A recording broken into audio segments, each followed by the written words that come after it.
सदस्य जी प्रशांत परोले जी। प्रशांत जी। देश के महामहिम राष्ट्रपति जी के अभिभाषण पर बोलने का अवसर दिया, इसके लिए आपका बहुत बहुत धन्यवाद। माननीय अध्यक्ष जी, मेरा ये भाषण उन आवाज़ों को प्रतिनिधित्व करता है जो देश के कोने कोने में जबरदस्त अभाव, असुरक्षा और निराशा के साथ जी रही है।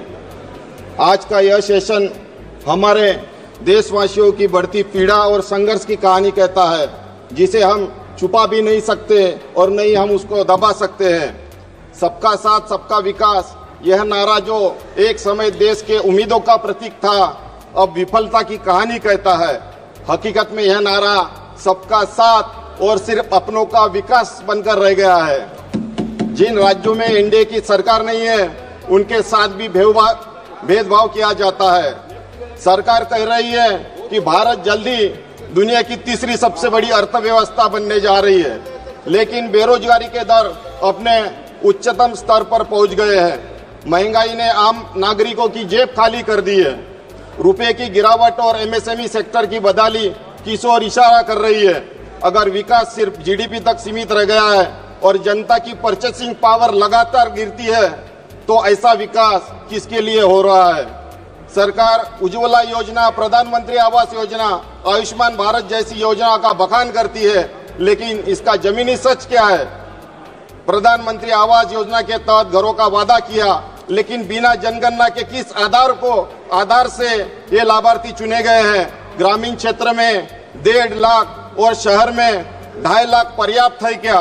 देश की कानून व्यवस्था की हालत इतनी दयनीय है कि महिलाओं का जीवन असुरक्षित हो गया है।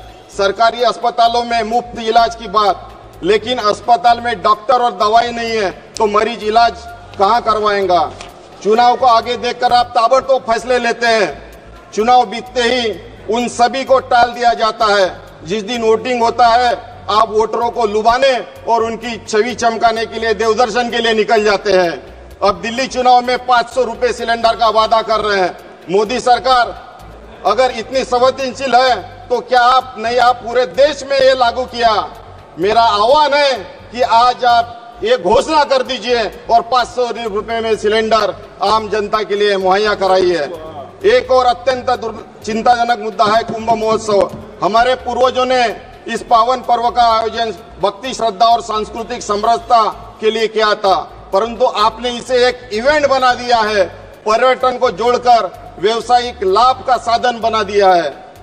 सरकार कहती है कि उसने 10 लाख नौकरियां दी है, लेकिन हकीकत यह है कि बेरोजगारी अपने चरम सीमा पर है। महिला आरक्षण बिल पास हुआ, लेकिन क्रियान्वयन कब होगा? देश में महिला सुरक्षा का क्या हाल है? अपराध बढ़ रहे हैं, न्याय में देरी हो रही है, वर्किंग प्लेस पर लैंगिक समानता और सुरक्षा वातावरण की गारंटी नहीं मिल पा रही है। आपने मेडिकल सीट बढ़ाने की बात की है, अच्छी घोषणा है, लेकिन हकीकत क्या है? मेडिकल कॉलेज का बुनियादी ढांचा कब तैयार होगा? अध्यक्ष महोदय, मैं हकीकत बताता हूं। मेरे क्षेत्र में महिला अस्पताल के लिए पिछले 15 वर्षों से बिल्डिंग बन रही है। पिछले साल उस बिल्डिंग में मेडिकल कॉलेज खोल दिया गया। क्या इसी तरह मेडिकल की शिक्षा होगी? और जिस उद्देश्य के लिए यह महिला अस्पताल बनाया गया है, वहाँ महिला का उपचार कब मिलेगा? सरकार कैंसर की दवाई सस्ती करने की बात कर रही है, सराहनीय है, लेकिन कैंसर रोकने के लिए क्या कदम उठाए गए हैं? कैंसर के मूल कारण पर प्रभाव क्यों नहीं किया जाता? तंबाकू, गुटखा, सिगरेट पर प्रतिबंध क्यों नहीं लगाए जाते? हम टीबी मुक्त भारत की बात करते हैं, लेकिन टीबी का वार्ड का वेस्ट वाटर, वॉशरूम का पानी यह नालियों से होकर नदियों में जाएगा, तो देश टीबी मुक्त होगा क्या? प्रधानमंत्री फसल बीमा योजना जटिल है, किसानों को क्लेम नहीं मिलते हैं। डीएपी, यूरिया एमआरपी से महंगे दामों पे बेचे जा रहे हैं। किसानों को जरूरत से ज्यादा लिंकिंग में अन्य उत्पाद जबरदस्ती से बेचे जा रहे हैं। जैविक खेती को बढ़ावा देने का सिर्फ अभियान रह गया है। किसानों को एमएसपी की कानूनी गारंटी चाहता है, लेकिन सरकार खामोश है। गोवा के इंटरनेट कनेक्टिविटी अब तक क्यों नहीं सुधार पाई? बीएसएनएल को बढ़ावा देने के बजाय निजी कंपनियों को प्राथमिकता दी गई है। भंडारा के आयुध निर्माण में हुए विस्फोट में 8 मजदूरों की मौत हुई, लेकिन सरकार इस मामले में गंभीर नहीं है।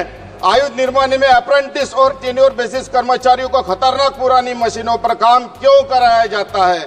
युवा की मृत्यु दुर्भाग्यपूर्ण है। अप्रेंटिस कर रहे युवकों को जोखिम भरी जगह पे नहीं भेजना जाना चाहिए और तो और मुआवजा दिया गया है, फैक्ट्री के फंड से दिया जाना चाहिए। आप समाप्त यानी वो मुनाफा इस कर्मचारी की मेहनत जो किया है उसी से दिया गया है। आयुध ब्यूरो का 4 साल के बाद नौकरी के बाद क्या भविष्य है? मेरे संसदीय क्षेत्र में नाग नदी से नागपुर शहर का केमिकल युक्त प्रदूषित पानी वहींगंगा में बह रहा है, जिससे आने वाली पीढ़ी को कैंसर और जेनेटिक बीमारियों का खतरा है। क्या मोदी सरकार इसे रोकने का प्रयास करेंगी या नहीं? प्रशांत जी धन्यवाद। मैं एक शब्द में अपना भाषण समाप्त करूंगा। मैं लोकतंत्र के केवल उपलब्धि का बखान नहीं बल्कि आत्म मंथन भी करना जरूरी होता है। जनता सिर्फ वादों से नहीं, ठोस परिणामों से संतुष्ट होती है। देश को आगे ले जाने के लिए भाषण नहीं बल्कि जमीनी काम चाहिए। मैं सरकार से अपील करता हूं कि घोषणाओं से नहीं बल्कि ठोस बदलाव से देश को आगे ले जाए। और मैं इस अभिभाषण पर विरोध दर्शाते हुए अपने भाषण को विराम देता हूं। जय हिंद, जय संविधान, जय सनातन। माननीय